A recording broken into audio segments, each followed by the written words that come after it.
नमस्ते विद्यार्थी मित्रों।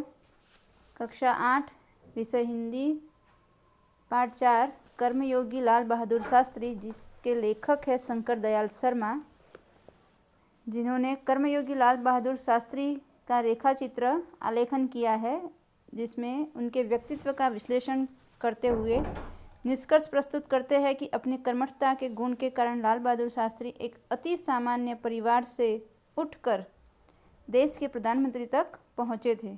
वे कर्म को ही ईश्वर मानते थे। कर्म के प्रति अटल आस्था एवं संपूर्ण समर्पण उनके जीवन विकास का मूलाधार था।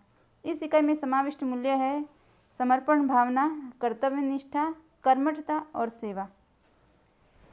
पाठ में देखेंगे, शास्त्री जी के नाम के साथ कर्मयोगी विशेषण जोड़ना बिल्कुल उपयुक्त है, क्योंकि मुझे तो उनका सारा जीवन ही कर्म से भरा हुआ मालूम पड़ता है। शास्त्री जी सामान्य परिवार से ऊपर उठकर देश के प्रधानमंत्री के जिस महत्वपूर्ण पद तक पहुँचे, उसका रहस्य उनके कर्म योगी होने में ही छिपा हुआ है। अपने कर्मों के कारण शास्त्री जी एक सामान्य परिवार से उठकर प्रधानमंत्री जैसे महत्वपूर्ण पद पर पहुँचे, तो ये उनके कर्म का ही निष्कर्ष है। वे उन लोगों में नहीं थे जो भाग्य पर भरोसा करके बैठे रहते हैं और अचानक कभी सफलता मिल जाती है, बल्कि वे उन लोगों में से थे जिनको अपनी हथेली की लकीरों के बजाय अपने चिंतन और कर्म की शक्ति पर अधिक भरोसा होता है, और वे क्रमशः अपने जीवन का रास्ता बनाते हुए आगे बढ़ते हैं। शास्त्री जी के लिए कर्म ही ईश्वर था और इसके प्रति बिना किसी फल की आशा किए संपूर्ण भाव से समर्पित रहते थे। यहाँ तक कि जब भी उन्हें फल की प्राप्ति के अवसर मिले, तब भी उन्होंने उस और हमेशा उपेक्षित दृष्टि ही रखी। उनका जीवन दर्शन गीता के निष्काम कर्मयोगी का प्रतिरूप था। इसलिए मैं समझता हूँ कि उन्हें केवल कर्मयोगी के बजाय निष्काम कर्मयोगी कहना कहीं अधिक उपयुक्त होगा, कि उन्हें हम निष्काम कर्मयोगी कह सकते हैं कि वो बिना फल की आशा किए अपने कर्म किए जाते थे और कर्म में ही विश्वास रखते थे। अपने उद्देश्य के प्रति दृढ़ आस्था, उस उद्देश्य को प्राप्त करने के लिए कर्म का भाव तथा उस कर्म के प्रति संपूर्ण समर्पण, ये तीन बातें मुझे उनके संपूर्ण चरित्र तथा जीवन दर्शन में दिखाई पड़ती है।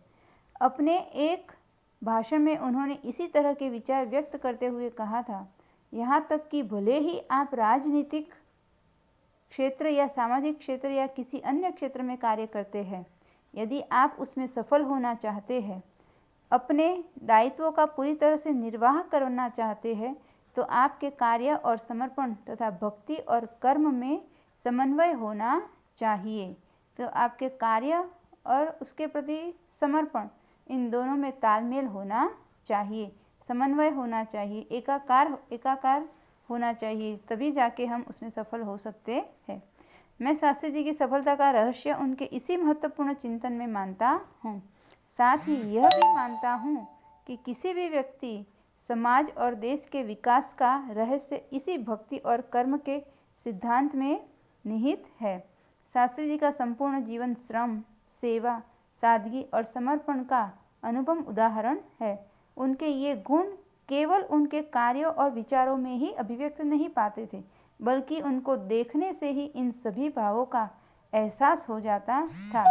उनको देखने मात्र से हमें ये एहसास हो जाता था कि ये बड़े ही कर्मठ व्यक्ति हैं।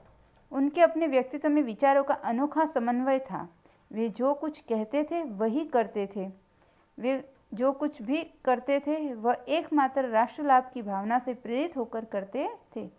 मुझे लगता है कि यह उनके चरित्र की एक बहुत बड़ी विशेषता थी, जिसके कारण देशवासी उन पर इतना अधिक विश्वास करते थे और उन्हें चाहते भी थे। इसलिए वो लोगों में अधिक लोकप्रिय भी थे।